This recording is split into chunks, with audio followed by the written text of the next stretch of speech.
Africa Content TV.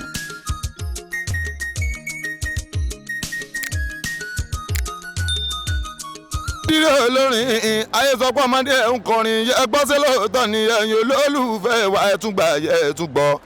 ọlọ́run lòdìrí ẹ̀wà fáwọkọ́ wa kí sọ pé orí mo fi dèèyàn táyé fẹ́ gbogbo àló máa ń kọrin ń pèdè lójú aráyé àpọ́nlé lọ́lọ́run fi ṣe fáwọn èèyàn tó bí mi sáyé tó rántí yáǹtì sẹ́wọ̀n ọlọ́run ò wá fẹ́ jẹ́ wọ́n gbé ó fi mí dá wọn láàrin nìkan lè mọ̀ pé ṣé orin pé ẹ̀yin tèmi dùsà ló máa kọ́ ọmọ òṣùpá borin lọ́la àwọn adámọ̀sìgbà báyìí níbi ayẹyẹ Oríyọmí Alhaji Oríyọmí Hamzat tí wọ́n ń ṣe lónìí tí King Dr. Saheed Osupa ń bọ̀ the music and Taliban nọ́mbà wa ẹ̀ mọ́ bá wa ká lọ.